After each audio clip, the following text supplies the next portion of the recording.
מה נשמע? קרה משהו מטורף. העולם מודה לישראל על התקיפה באיראן. בואו נראה איך העולם מסקר את התקיפה. אתם חייבים לראות עד הסוף. תיתנו בלייק, זה מאוד מאוד חשוב. בואו נתחיל. מצטער אם האיכות לא משהו, אני עכשיו בפלורידה, בחופשה. Let's speak now to defence expert and research fellow at the Henry Jackson Society, Andrew Fox. Andrew, good to have you on the programme.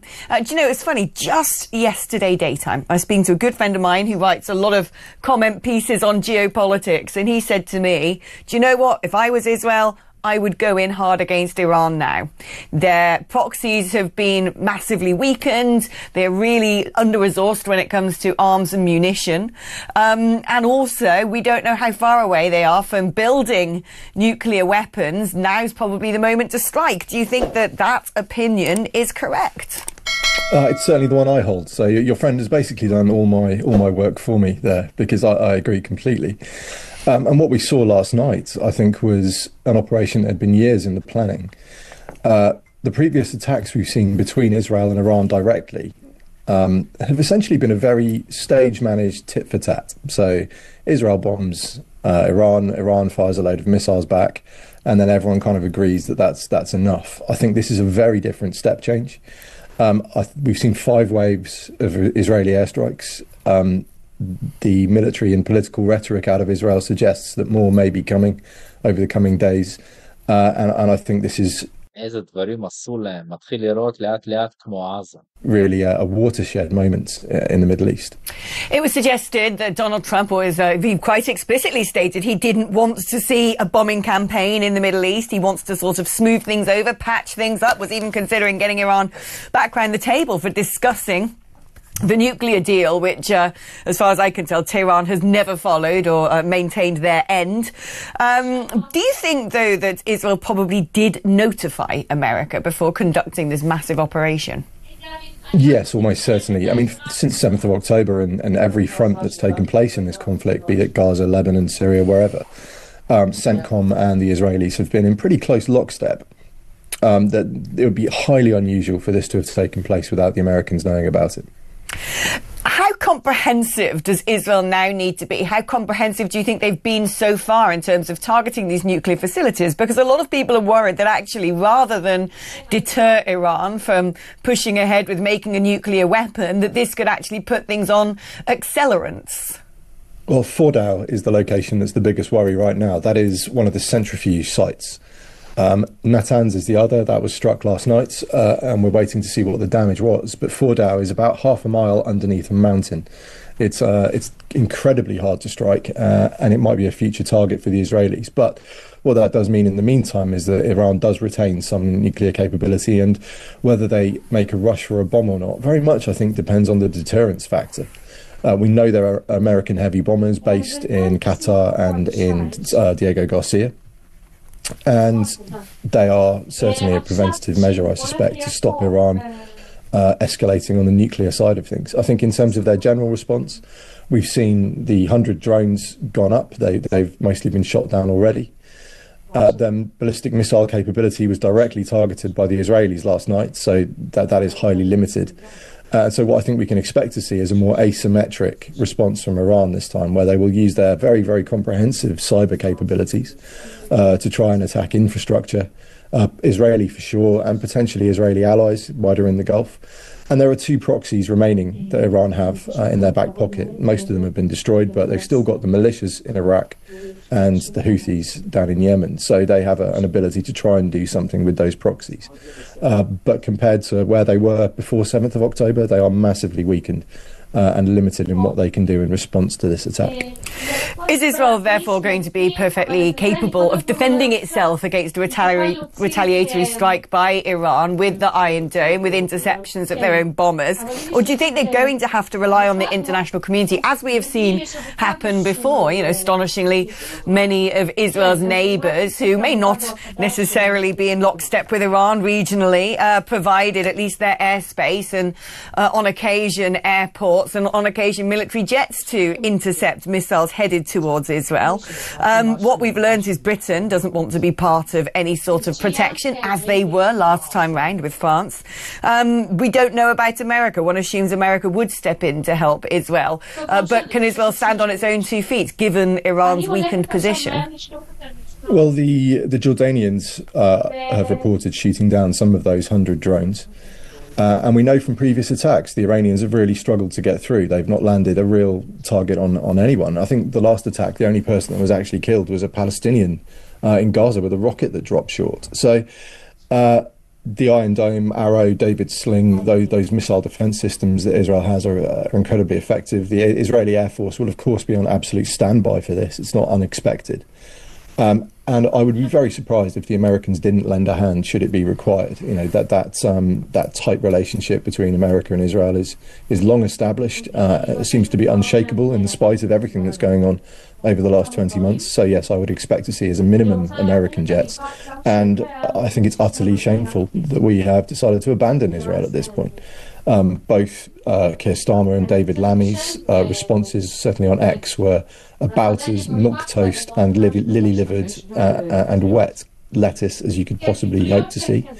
And it's a real shame that our current government have decided to take us in this direction. I mean, Israel once again saying it's on the front line of defending the whole Western world from tyranny and terrorism, and said according to their intelligence, Iran could have built 15 nuclear bombs within days, given justification for why they felt they had to go in and stop things right now.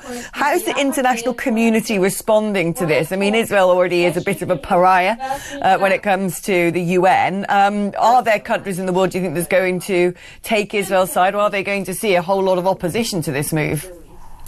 What we're seeing is a lot of positioning. So, for example, Saudi Arabia have condemned the attacks because they have to publicly. They're very conscious that Iran has attacked them in the past, and they're very conscious that the sort of the word on the street in Saudi Arabia is very anti-Israel in sentiment, and that's an important demographic for them to keep placated.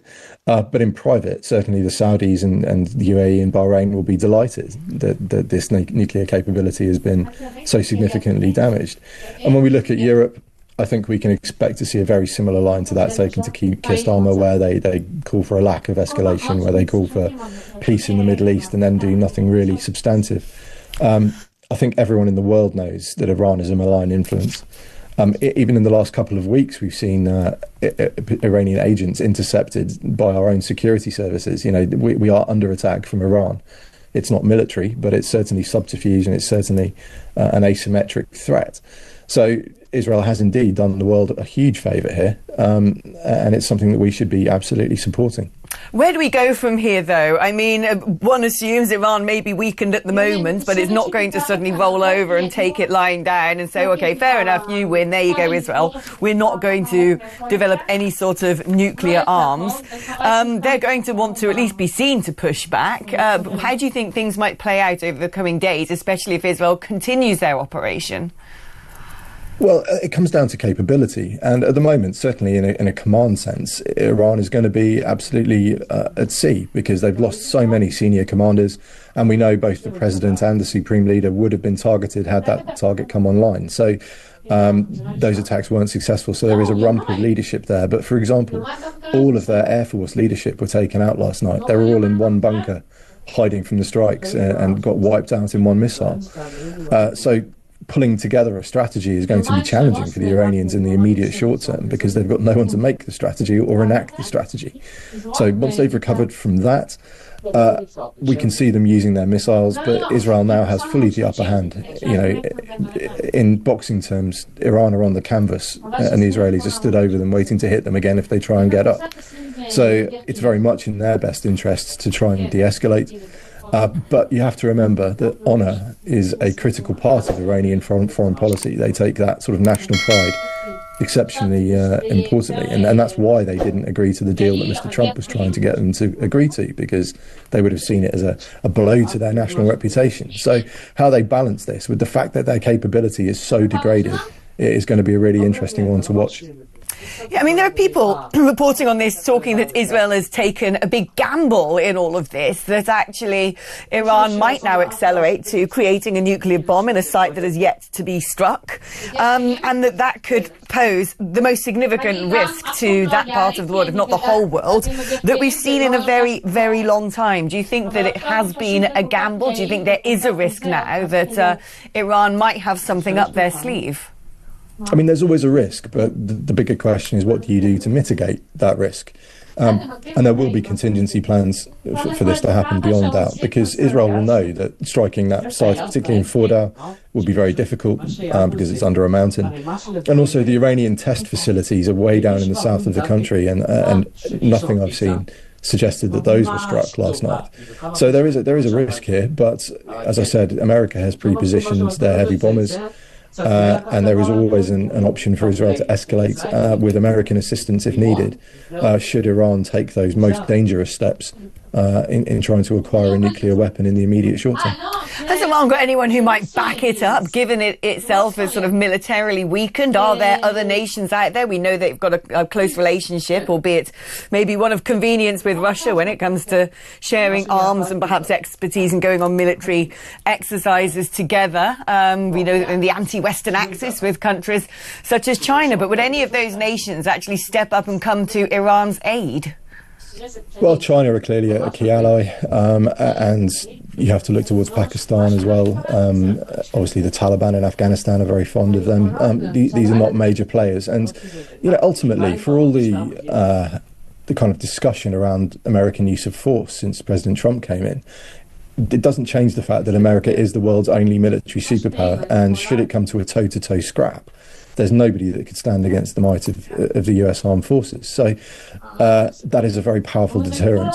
And I suspect at this point, Iran's allies will be looking at them and thinking perhaps it's time that discretion, is better than valor at this point.